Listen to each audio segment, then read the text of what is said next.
Las Fuerzas Armadas Revolucionarias de Colombia, FARC, fueron durante más de 5 décadas el grupo guerrillero más grande y antiguo de América Latina. Su historia está íntimamente ligada a los conflictos agrarios, políticos y sociales de Colombia y representa uno de los capítulos más complejos y dolorosos de la historia reciente del país. Las raíces de las FARC se remontan a la década de 1940 en un período conocido como la violencia, un conflicto civil entre liberales y conservadores que dejó más de 200.000 muertos. En medio de este caos, muchos campesinos se organizaron para protegerse, dando origen a lo que se conocieron como repúblicas independientes. Fue en este contexto que surgieron pequeños grupos de autodefensa campesina, algunos con ideología comunista. Uno de estos grupos, ubicado en Marquetalia, en el departamento de Tolima, fue atacado por el ejército colombiano en 1964. La ofensiva, conocida como Operación Marquetalia, fue el detonante para que un grupo de guerrilleros liderados por Pedro Antonio Marín, más conocido como Manuel Marulanda Vélez o Tiro Fijo, decidiera conformar una organización armada estructurada. Así nacieron las FARC el 27 de mayo de 1964. Desde su fundación, las FARC adoptaron una ideología marxista-leninista con el objetivo de derrocar al gobierno colombiano y establecer un Estado comunista basado en la justicia social, la reforma agraria y la igualdad. Durante los años 70 y 80, el grupo fue creciendo en número y en influencia, expandiéndose por regiones rurales apartadas donde el Estado tenía poca o nula presencia.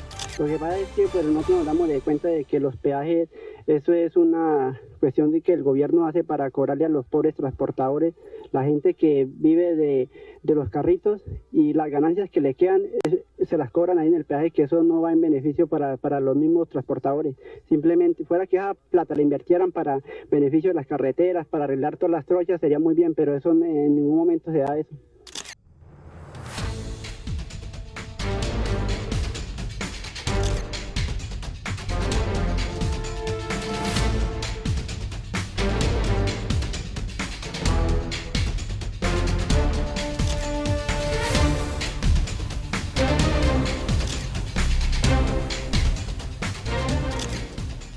Las FARC comenzaron a financiarse mediante el impuesto revolucionario a campesinos, comerciantes y, más adelante, a narcotraficantes.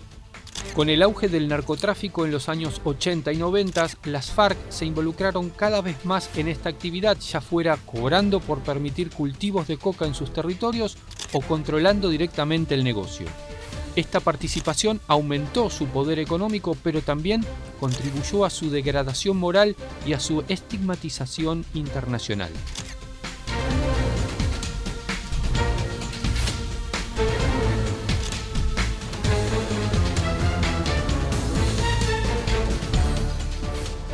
Durante las décadas de los 80 y 90, las FARC se enfrentaron no solo al ejército colombiano, sino también a otros actores armados ilegales, como los paramilitares que surgieron supuestamente para combatir a las guerrillas, pero que en la práctica cometieron innumerables crímenes contra la población civil.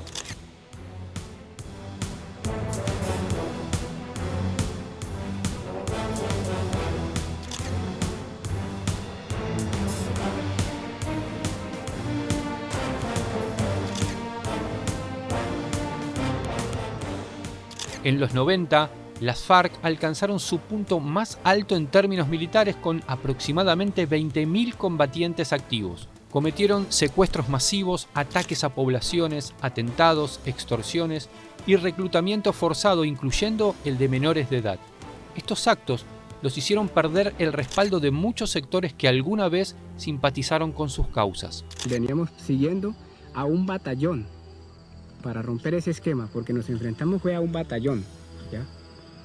Y entonces, para demostrarle que no es el miedo y el susto que le meten a la población, con un batallón se enfrentó el bloque sur. Y ahí están los resultados.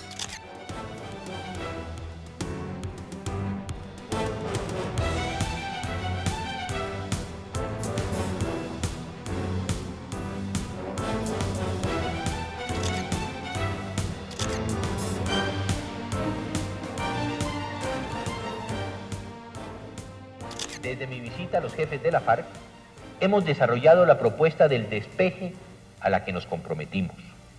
El proceso es complejo y dispendioso.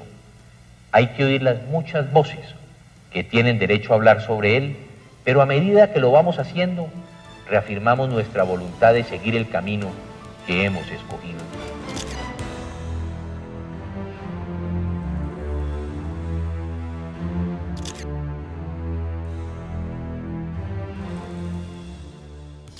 Los voceros, además del gobierno mismo, van a ser 4 y serán representativos del Estado, de la nación. Por ello van a haber representantes de los partidos políticos, del Congreso de la República, de la empresa privada y de las regiones. En el año 2000, el gobierno colombiano, con apoyo de los Estados Unidos a través del Plan Colombia, emprendió una ofensiva militar sostenida que debilitó considerablemente a las FARC. La muerte de varios de sus principales líderes, como Raúl Reyes en 2008, Mono Jojoy en 2010 y Alfonso Cano en 2011, marcó un punto de inflexión en la organización guerrillera. A pesar de los fracasos de negociaciones anteriores, como las que ocurrieron en el Caguán entre 1999 y 2002, en el año 2012 se abrió un nuevo proceso de paz bajo el gobierno del presidente Juan Manuel Santos. Las conversaciones se llevaron a cabo en La Habana, Cuba, y duraron cerca de 4 años. De Estado y de Ministros de Cuba, General de Ejército, Jefe del Estado Mayor Central de las FARC y el Ministro de Relaciones Exteriores de Cuba, Bruno Rodríguez Parrillo. La función esencial de las salas y del Tribunal para la Paz es acabar con la impunidad, obtener verdad, contribuir a la reparación de las víctimas y juzgar e imponer sanciones a los responsables de los graves delitos cometidos durante el conflicto armado, particularmente los más graves y representativos, garantizando la no repetición.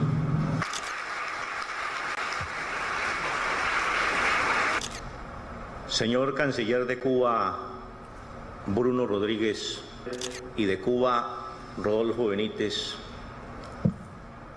señores acompañantes, nos complace anunciar que esta Jurisdicción Especial para la Paz ha sido diseñada para todos los involucrados en el conflicto, combatientes y no combatientes, y no solo para una de las partes.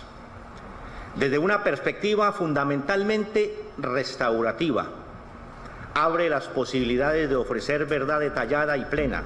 En 2016 se firmó el acuerdo final para la terminación del conflicto y la construcción de una paz estable y duradera.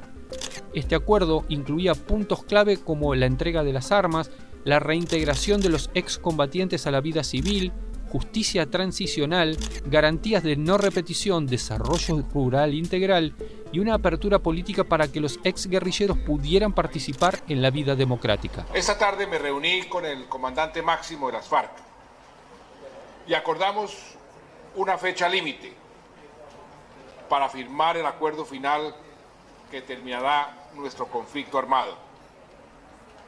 Será el 23 de marzo del año 2016. Repito, el 23 de marzo del año 2016. A más tardar ese día, en exactamente 6 meses, estaremos dando un adiós definitivo a la última y más larga guerra de Colombia, y no solo de Colombia, sino de toda América. Y acordamos además que las FARC comenzarán a dejar las armas a más tardar a los 60 días luego de la firma del acuerdo final. Las conversaciones marchan por buen camino. Estos acuerdos sobre justicia representan un significativo paso de avance. Estamos ahora más cerca de lograr la paz que tanto anhela y merece el hermano pueblo colombiano. En noviembre de 2016, las FARC entregaron sus armas a la misión de verificación de la ONU y se transformaron en un partido político, FARC, Fuerza Alternativa Revolucionaria del Común, que más adelante cambió su nombre a Comunes para distanciarse del pasado armado. El proceso de paz ha sido complejo y con múltiples retos.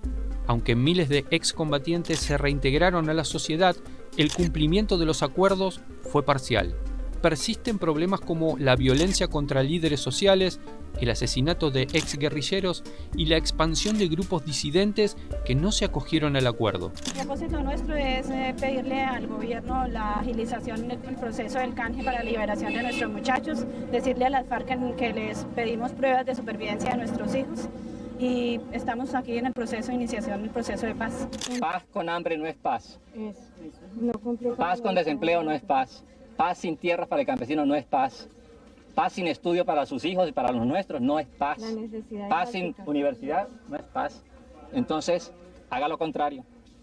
Y verá, no. Primer punto es el que Colombia no necesita de guerra para transformarla. Algunos de estos disidentes, como la llamada Segunda Marquetalia, retomaron las armas alegando que el Estado no ha cumplido lo pactado. Sin embargo, el núcleo principal de las antiguas FARC ha continuado apostando por la vida política. La historia de las FARC es una de lucha, violencia, transformación y búsqueda de reconciliación.